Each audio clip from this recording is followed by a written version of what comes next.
Hey guys, in today's video I am going to show you guys some perfumes that I have on my fall chopping block. These are perfumes that I have been debating about, but mostly perfumes that I actually haven't worn much and haven't reached for, but they were more like fall perfumes, so I couldn't even reach for them or try to make up my mind about them during the spring and summer. So I am aware that it's very odd and a very fragrance addict collector thing to have perfumes that you don't even know if you like or haven't even worn, because when you have a huge collection, sometimes there's things that you have not made your mind up about. You've only worn once or twice, and then the weather changed because there's so many perfumes, blah blah blah. I'm sure you guys know. I'm sure if you're here, you're probably not a beginner perfume person. So anyways, these are perfumes that are on the chopping block, but not because I don't like them, because I don't know them well enough. All right, so let's get started. First is Prada Candy Night. Is that what this is? Oh, this is a tester bottle. This thing comes off, but I like to keep it on there so it won't spray. I got this when I was on the hunt for something that smelled like gourmand coquine from Guerlain, which is a super high-end, crazy expensive, I believe discontinued perfume. But I was on the hunt for a dupe. A lot of people said this one was a dupe. I ended up getting a cologne that I really like. So this one kind of just got put on the back burner, and I haven't really decided if I like it or if I'm into it. So that's what I'm going to do this fall. I'm going to wear all of these perfumes for the next maybe couple months and really test them out to see if it's something that I love or that I can potentially get rid of, because I have a lot of perfume goals for 2024. So that's why these are on the chopping block, because I need to decide, make up my mind, and move on, because I want to cut my collection down a little bit more. But we'll talk about that in a different video. But the first one is Prada Candy Night. All right, next is, what is this? Rebel Flur Red? Rebel? Is it just Rebel by Rihanna? And the other one is Flur. Yeah, the black one is Flur. This is just regular. So I really like this. It smells a little bit like powdery, creamy patchouli. Very interesting. I just don't reach for it. So I really need to know if this is something that I'm going to be getting regular use out of, or if it's something that I might wear once or twice a year, because I feel like it's a little bit unfair to keep something that I might wear once or twice a year when it's just going to sit there, maybe get old, and actually potentially go bad. So I just want to know if this is something that has a place in my collection, something that I will reach for, you know. But I really like it. I like the smell. Next is Creme de Nuit by MAC. I already know that I love this, but it's such a weird smell. Like, I don't know how to explain it. It's not something that I love, but I really like when I wear it. This to me is like, it smells like the way a cashmere sweater feels. And it's so weird because if I smell this, I'm not like, oh my gosh, I want to smell like that. But when I'm wearing it, I feel very comforted by it. I don't know how to explain it. This is kind of a weird scent for me. So I just need to make up my mind to see if it's something that I'm gonna keep reaching for and keep wearing, or if it's one of those things that I might just wear once or twice a year, and it's definitely not worth keeping something for just once or twice a year for it to... It would be fine actually if I didn't have like 50 perfumes that I felt that way about, you know? Like if there wasn't these perfumes that I'm gonna wear once or twice a year, that's 50 of them, that means that I'll finish them up in 25 years. So they definitely won't be good by the time that I get to finish them. And if I didn't have so many, then I wouldn't have to let go of some of these, because I don't want them to go bad on me. And I also have other perfumes that I want to wear every day. So I can't let the ones that I don't want to reach for regularly compete with those. Hard to explain. If you get it, some of you get it, and I know you'll understand exactly what I mean. So just for the fear of them going bad, I need to decide, make up my mind a little bit more, you know? But I know I love the smell of this. So this is on the chopping block. Doesn't mean it's going, it's just on the chopping block. Next is a smell that I really like, but I never reach for. And every time that I go to test it out to see if I like it, I always come to the conclusion that yes, I love it. But I then never reach for it. I wasn't talking to you, silly goose. I love you. I love you. I love you. I love you. I love you. I love you more. I love you. So this is going to be the last fall and winter that I attempt to wear it. And if I really can't wear it, then that says something and I need to proceed accordingly, right? I like the smell. I like the smell so much that I might try this out, like using it as a home spray, or I want to figure out how to wear this because for some reason I never end up reaching for it. I think I've had this for maybe a couple years. Look at that color. It is deep. It is good. It smells so good. I actually have a decant of the original. Have I even said what this is? This is Drowning in Vanilla by Dua, and it is a dupe for Nishane's Ani. I have a decant of the original, and the original smells a little bit more patchouli heavy. This smells a little bit more cardamom, maybe a little more vanilla, but definitely you get a lot of cardamom in this one, and I think it's really delicious. Like I said, I just haven't really found the time and the place to wear it because to me this smells a little bit eccentric. It's not something that I want to wear out on date night. It's not something that I want to wear to run errands, and it's not something that I want to wear to a dressed up event. So I haven't really found the occasion. I guess that's what it is. All right, so I got to figure out if there is a time and a place and an occasion for this perfume. So that's why it's on the chopping block. Almost a similar vibe to this one. I really don't know when to wear it to. This is Nirvana Rose. I think I have an idea because this smells a little bit goth, a little bit grungy. I think I might wear this when I want to repel people, like when I still want to smell good but not approachable. That's kind of what this scent gives me. It gives me like non-approachable rose. It's like the same as like a really dark eyeliner, you know, when people just have this really dark makeup, dark hair, and just want to give off those very unapproachable vibes. That's what this perfume is literally perfect for. So next time I'm feeling a bit unapproachable or I have to hang out with people that I don't want to be around, I might just give this a chance. This is again one I really like the smell. I just never really find a time and a place for it, and I need to make up my mind about it, so that's what I'm gonna do.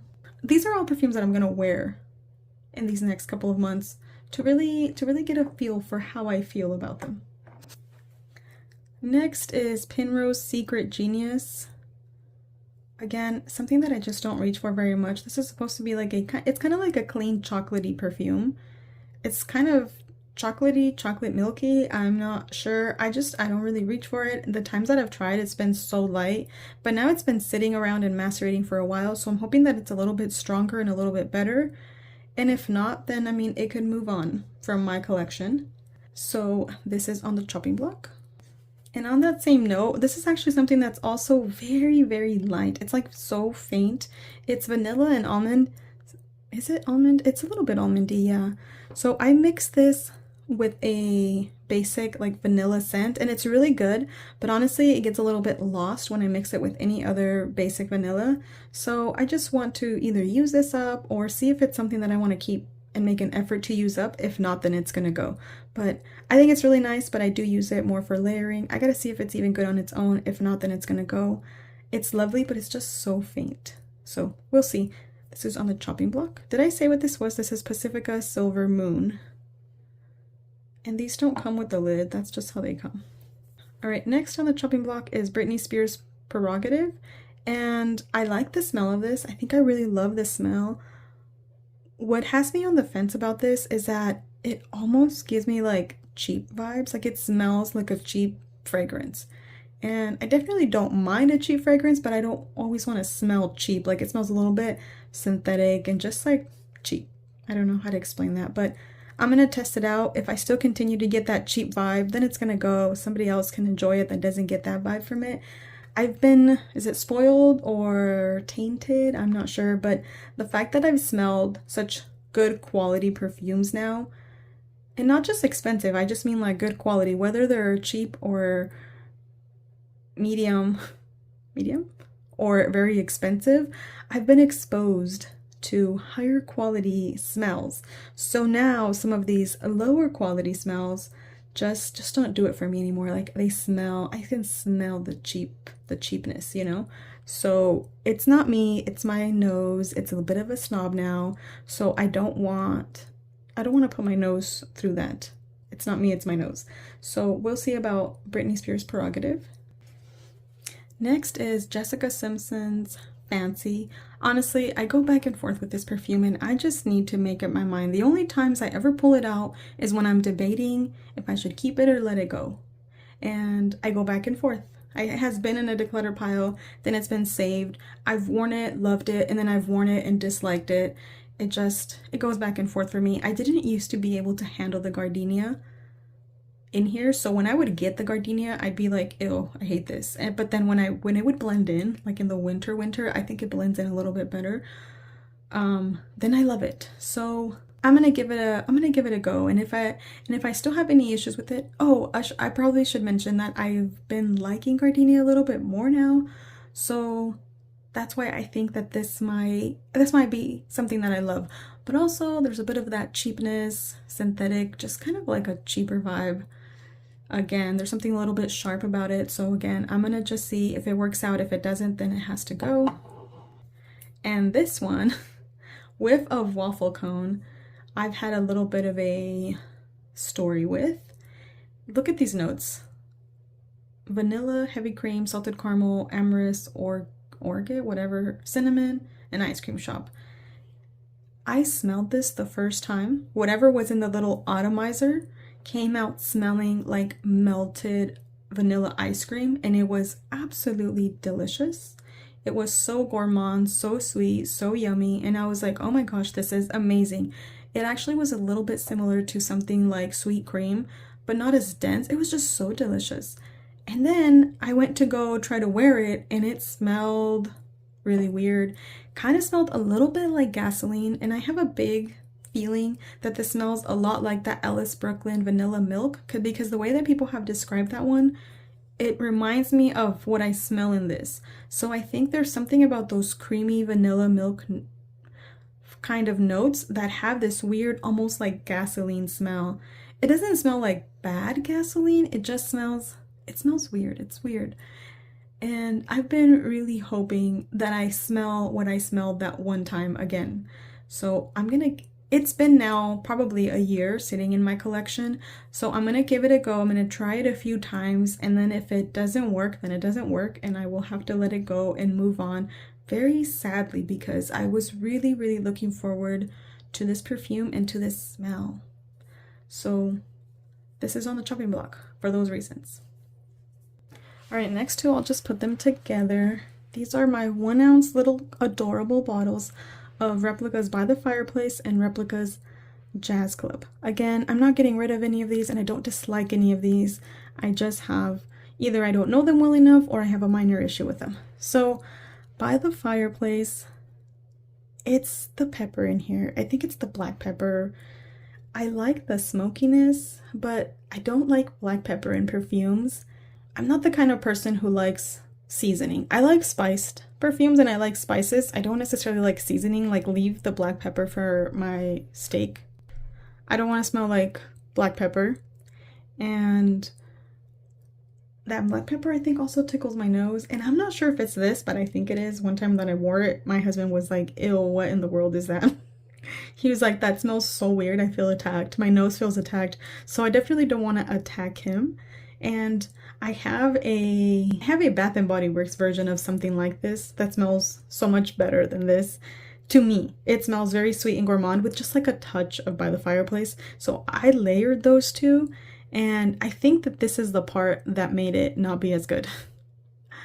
Is it Marshmallow Fireside or something like that? I don't know, but that's actually really, really good. One of my favorite Bath and Body Works. So I thought that this would enhance that, but I think this might be a little too much for me.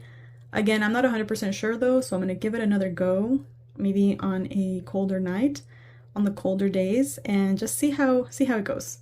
And if it doesn't work out, then it's gonna go. And then Jazz Club.